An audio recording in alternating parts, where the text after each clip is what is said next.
Padang mahsyar terhampar luas, panas garang, tidak ada tempat duduk. Hamparan padang mahsyar waktu itu putih, kata Rasulullah, pasir yang putih, lurus, datar, luasnya tidak seperti tidak ada ujung dan tidak ada tepi. Manusia bingung nak buat apa. Lalu dalam waktu yang tidak jelas, bukan sehari dua Pak, dipanggang oleh terik matahari, bukan sehari dua, bukan semalam dua malam karena tidak ada malam, bukan sebulan dua bulan, bukan setahun dua tahun, puluhan tahun, bahkan ratusan tahun sampai ribuan tahun di padang mahsyar, nggak jelas mau buat apa. Akhirnya manusia panik, seluruh jin dan setan panik. Mereka meminta dengan penuh harap, apa yang mesti kita buat? Seluruh manusia berkata, bagaimana kalau kita datang pada nenek moyang kita Adam alaihissalam, kita minta agar dia mendoakan acara padang mahsyar dimulai. Datanglah manusia yang ada kepada Nabi Adam, wahai atuk moyang kami, wahai Adam, sudah lama kami di padang mahsyar, tak jelas dan tak tahu apa yang akan berlaku dan terjadi. Tolong doakan kepada Allah Rabbul Alamin agar acara dimulai. Adam berkata, bagaimana saya akan mendoakan untuk kalian kepada Allah? Saya sendiri pun hari ini entah selamat entah tidak. Dulu saya dilarang oleh Allah agar jangan mendekati pohon di dalam surga, ternyata malah saya makan buahnya. Hari ini saya selamat atau tidak? Pak, wallahi, demi Allah, Bapak Ibu, saat itu tidak ada orang yang berpikir tentang amal solehnya dulu, sudah tidak ada. Orang hanya mengingat dosanya saja. Setiap orang hanya ingat dosanya saja. Orang lupa kalau dia dulu pernah haji, orang lupa kalau dulu dia pernah sholat, dia pernah puasa, lupa, yang dia ingat hanya dosanya saja. Adam berkata, maaf, saya tidak bisa mengapa-apa, tidak bisa membantu kalian, tidak bisa mendoakan kalian. Oh nafsi, wah nafsi, wahai jiwaku, wahai diriku. Maksudnya saya ini selamat atau tidak? Wahai diriku, wahai diriku. Pergilah kalian kepada Ibrahim, dia adalah Khalilullah, dia adalah teman Allah, mintakan agar dia yang berdoa kepada Allah. Semoga acara di padang mahsyar dimulai. Manusia pun berbondong-bondong meninggalkan Adam menuju mencari Ibrahim. Saat berjumpa dengan Ibrahim, mereka memohon dengan permohonan yang sama jawaban Ibrahim. Dulu di dunia saya telah berdusta sebanyak 3 kali. Hari ini saya tak tahu lidah yang telah berdusta ini ketika berdoa Allah dengarkan atau tidak. Jangan-jangan saya pun tidak selamat. Minta maaf, saya tidak bisa membantu kalian apa-apa. Saya tidak bisa. Dia berdusta 3 kali. Pada Rasulullah mengatakan dusta Ibrahim waktu di dunia dulu hak, dusta yang benar. Tetapi Ibrahim menyulitkan, menganggap itu sulit buat dirinya nanti pada hari kiamat. Bagaimana dengan kita yang betul-betul berdusta di atas kebatilan? Sementara Ibrahim berdusta di atas kebenaran, dia rusuh dan gelisah tentang dirinya. Pergilah kalian kepada Musa, dia adalah kalimullah, minta kepadanya. Dialah teman bicara Allah dulu di dunia, agar dia yang berdoa kepada Allah acara ini segera dimulai. Ketika manusia mulai meninggalkan Ibrahim, kata Rasulullah, Ibrahim berkata, wah nafsi, oh diriku, oh diriku.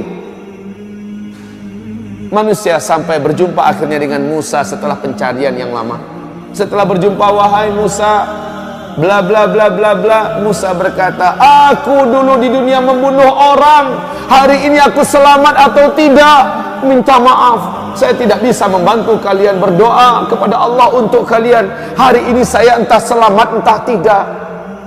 Pergilah kalian kepada Isa, dia adalah Ruhullah, orang yang tidak pernah buat salah, orang yang tidak pernah buat dosa. Isa, pergilah kalian kepadanya. Maka manusia pun mencari di mana Isa. Seluruh manusia menyebar mencari di mana Isa. Saat Isa ditemukan, mereka langsung memohon. Lagi-lagi jawaban Isa adalah minta maaf. Bukan wewenang saya pada hari ini untuk menolong kalian agar acara padang mahsyar dimulai. Lalu kaum muslimin, pergilah kalian kepada Habibullah, kekasih Allah, Sayyidul Anbiya wal Mursalin, Muhammad sallallahu alaihi wasallam. Minta kepadanya agar dia berdoa kepada Allah supaya acara dimulai.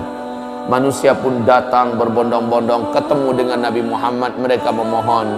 Apa kata Nabi Muhammad? Saya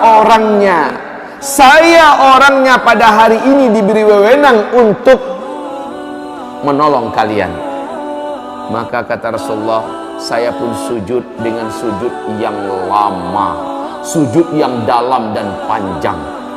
Akhirnya Allah berkata, hai Muhammad, angkatlah kepalamu, utarakan apa yang engkau mau, permintaanmu pasti dikabulkan.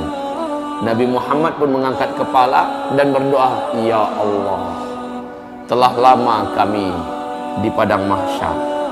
Sesungguhnya hamba-hambamu ini sudah patut dan pantas untuk mulai diurus. Ya Rabb, mulailah acara padang mahsyar. Allah pun mengabulkan berkat doa Nabi Muhammad. Acara padang mahsyar dimulai. Bagaimana tandanya? Awan datang, lalu awan itu bersibak. Malaikat turun bersaf-saf dari langit. Waja'al malaku wal malaku, dan para malaikat datang saffa, dalam keadaan bersaf-saf.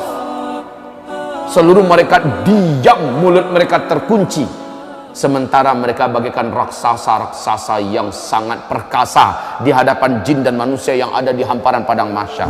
Malaikat berbaris-baris bala tentara Allah yang perkasa-perkasa, diam seperti ketakutan, pucat tegang. Malaikat saja tegang, Pak. Ketika acara dimulai, la haula wala quwata illa billah, seluruh manusia mulai tertunduk ketakutan, khususnya orang kafir. Ternyata apa yang dijanjikan Allah dulu ternyata benar. Akhirat ada, ternyata benar, padang mahsyar ada, dan ini acara akan dimulai. Kaum muslimin yang kami muliakan, berbagai macam keadaan manusia di pemandangan padang mahsyar. Kalaulah kita ada waktu, inginnya saya bercerita tentang dahsyatnya padang mahsyar, tapi waktu kita bukan untuk membahas itu sekarang. Rasulullah bersabda, akhirnya yang akan masuk neraka sudah diputuskan siapa-siapa orangnya. Mereka pun digiring dengan paksa oleh para malaikat-malaikat yang perkasa. Beberapa di antara mereka mencoba melarikan diri. Di mata malaikat yang mencoba melarikan itu ibarat kutu-kutu kecil. Kemana mau lari, disentil kembali. Ada yang diambil, ditendang. Kaum muslimin yang kami muliakan, akhirnya mereka diseret, lalu dibawa dan dilemparkan ke dalam neraka. Sementara orang-orang beriman dan orang munafik mengalami hisab.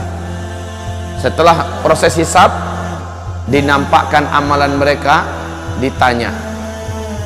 Setelah itu mereka ditimbang amalannya.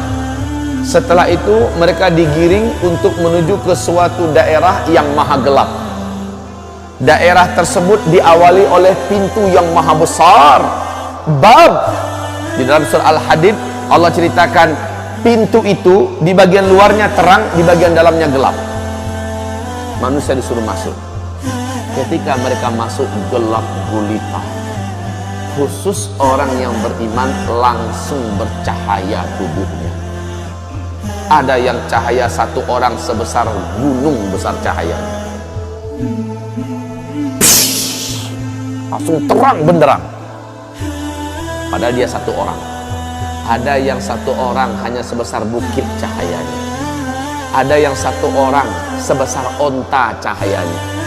Ada yang satu orang, kata Rasulullah, hanya sebesar tangan ini cahayanya.